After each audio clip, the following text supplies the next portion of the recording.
In today's B Block, Kyler Murray's dilemma. He is one of the most tantalizing draft prospects in years, but not since Bo Jackson have we seen a player so enticing in both football and baseball. Murray was selected by the Oakland A's with the 9th pick in the 2018 Major League Baseball draft, and he signed a deal including a $4.6 million signing bonus. Then, his remarkable 4,300-yard, 42 passing touchdown season happened. The Heisman Trophy happened, and now the NFL career. That may be happening. According to the San Francisco Chronicle, the A's expect him to declare for the NFL draft. And ESPN is reporting that he's getting first-round feedback from teams. Of course, it doesn't hurt when the man coaching the team with the #1 pick, Cliff Kingsbury, said this less than a year ago.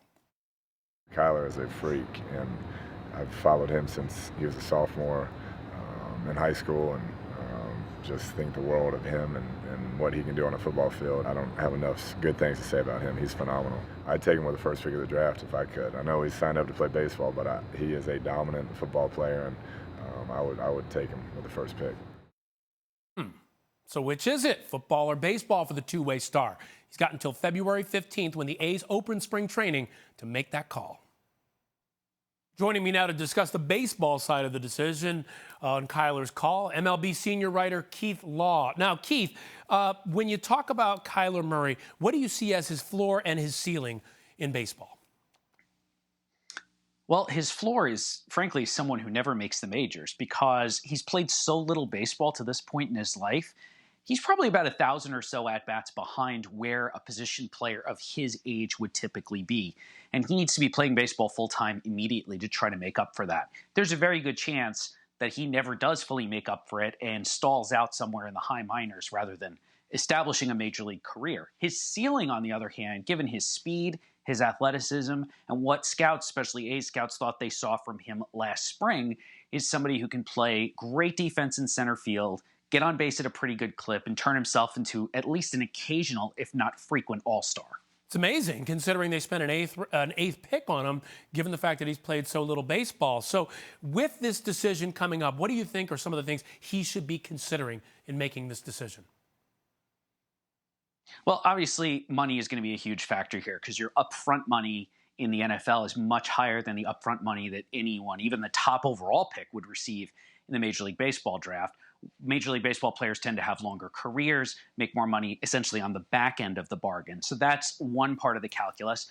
To me, I think the biggest selling point that baseball has over football is our sport is safer. We do not have the chronic problems with concussions and with retired players suffering from CTE, dementia, other later life problems related to their playing careers. This is something Major League Baseball scouts, front office executives are even trying to sell at the youth level too. Our sport is just safer. If you want to have a longer career and a better post-career life, we can potentially offer that to you. But it's a harder road. He's going to have to spend several years in the minors before he can get to the major leagues and establish himself even to the point where he can think about making the big money. Yeah, you're making a great pitch. He's got a big decision to make, Keith. Thank you. All right, so that's the baseball side. On the football side, let's bring in NFL draft and college football analyst Todd McShay. All right, so Todd, you heard Keith Law's pitch there. Longevity, safety. First, let me ask you, what would be your pitch to get him to play football? Well, I don't even think it's a pitch. I think it's reality, what Keith is saying. I think $4.7 million is what he's going to make from the baseball contract. Let's say he's a mid-first-round pick. It's going to be right around $14, $15 million. So you're talking about $1 million more to go to the NFL right away. That's guaranteed money. Now, long-term, if it works out in baseball, he's going to make a ton more money than he would ever make in the NFL.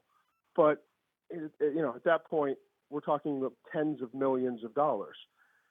At the end of the day, if it works out in football, then he's going to wind up making a lot of money, but he's also, as Keith said, going to endure a lot more risk and probably more punishment to his body. So he's got a tough decision to make. I think personally, what I would do is go play football for a few years, see if it works out, and then try to go back to baseball if it doesn't. But, he's got to decide which one he wants.